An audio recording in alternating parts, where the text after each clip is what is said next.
एक एक करके करो। अंजलि की शादी कर ससुराल पहुंचने के साथ ही उसकी सास के हुक्म शुरू हो जाते हैं। हो गई शादी, बस मौज खत्म।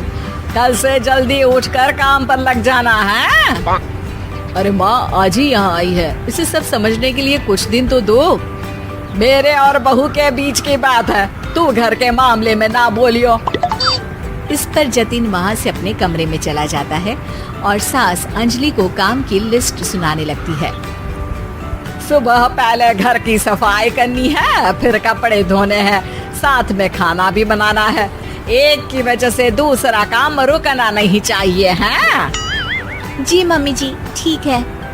ये कहकर अंजलि अपने कमरे में चली जाती है। अंजलि, मम्मी हमेशा बोलती थी बहू आएगी तो उनका काम हल्का होगा, पर मुझे नहीं पता था कि वो काम हल्का करने की जगह टाल ही देंगी।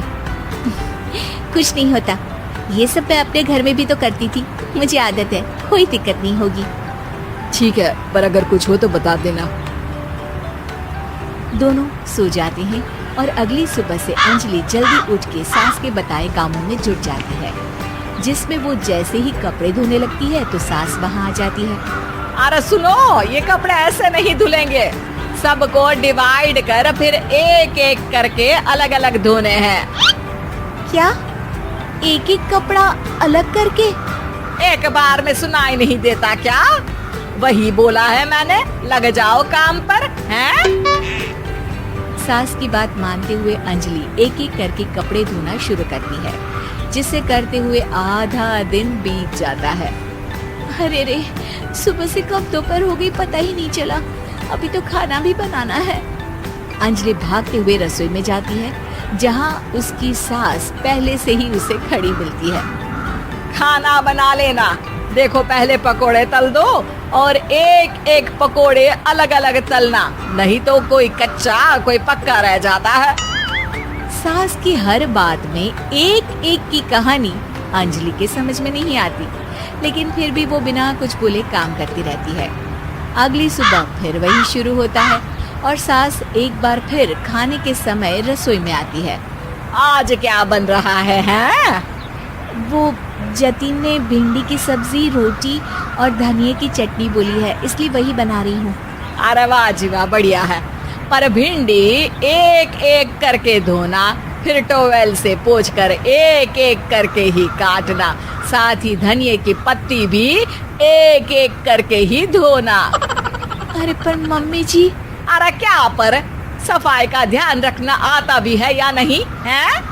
मैं ये सब सबकी हेल्थ के लिए ही तो कर रही हूँ ना, और तुम अर पर करती रहती हो हैं? सास की बातें सुन अंजलि हैरान रह जाती है।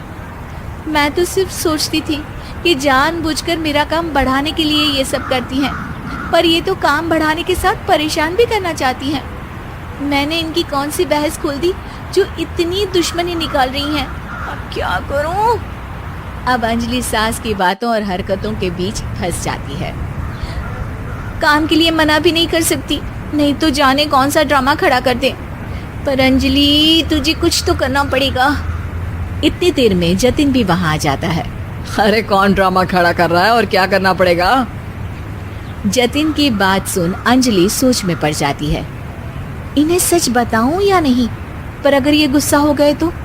वैसे भी अपनी माँ से बहुत प्यार करते हैं, फिर उनके खिलाफ कुछ सुन कैसे लेंगे? अंजलि ये सब सोच ही रही होती है कि जतिन फिर बोलता है। अरे क्या हुआ, कहाँ खो गई? अरे नहीं नहीं कुछ नहीं, वो मैं टीवी सीरियल के बारे में सोच रही थी। यहाँ और कौन ड्रामा करेगा? अरे तुम भी ना, चलो मैं चलता हूँ। इसके बाद कुछ दिनों तक अंजलि सास को सबक सिखाने के लिए अलग अलग प्लान सोचती रहती है, पर उसे सास के एक एक करके काम करवाने की आदत बंद करने का कोई तोड़ नहीं मिलता। अगर ऐसे ही चलता रहा तो कहीं मैं एक दिन अपने सिर के बालों को भी एक एक करके सुलझना ना शुरू कर दूं। पगली हो गई है क्या? अकेले में क्या बड़बड़ किए जा रही हो? वैसे आज खाने में क्या है? आलू की सब्जी। तो फिर आलू को अच्छे से काट कर उसके कटे हुए कपड़ों को एक एक करके ही धोना है। बिल्कुल, इसे कैसे भूल सकती हूँ। मेरे जी का जंजाल। अरे बातें कम काम ज्यादा है। अंजलि एक बार फिर सास के कहे अनुसार काम करने लग जाती है, जिसमें सब्जी बनाते हुए उसके दिमाग में एक आइडिया आता है और वो सास को आवाज लगाती है, मम्मी जी सुनिए जरा इधर तो आना। अंजलि की आवाज सुन सास रसोई में आती है। अरे क्या हुआ, क्यों गला फाड़ कर चिल्ला रही हो? कुछ नहीं, वो सुबह कपड़े धोने की जल्दी में नहाई नहीं थी और अब शाम की पूजा भी करनी है, तो आप जरा सब्जी देख लीजिए ना, तब तक मैं नहा कर आती हूँ। अंजलि सास को रसोई में छोड़कर नहाने चली जाती है। इसी तरह देखते देखते 4 घंटे बीत जाते हैं, लेकिन अंजलि बाथरूम से बाहर ही नहीं निकलती, जिसे देख सास उसे आवाज लगाती है। अरे बाथरूम में ही समाधि लगा ली क्या? यहाँ सब्जी बनकर ठंडी भी हो गई और अभी तक तेरा नहाना खत्म नहीं हुआ। मम्मी जी जैसे आप कहती हैं ना, मैं वैसे ही एक एक करके अपने बाल शैम्पू कर रही हूँ। तो अभी 3 घंटे और लगेंगे, तब तक काम और जतिन को खाना सर्व करना आप संभाल लेना। इस तरह अपने नहले पर बहू का दहला देख सास शॉक्ड रह जाती है, जिसके बाद से घर में एक एक करके करने का आलाप बंद हो जाता है।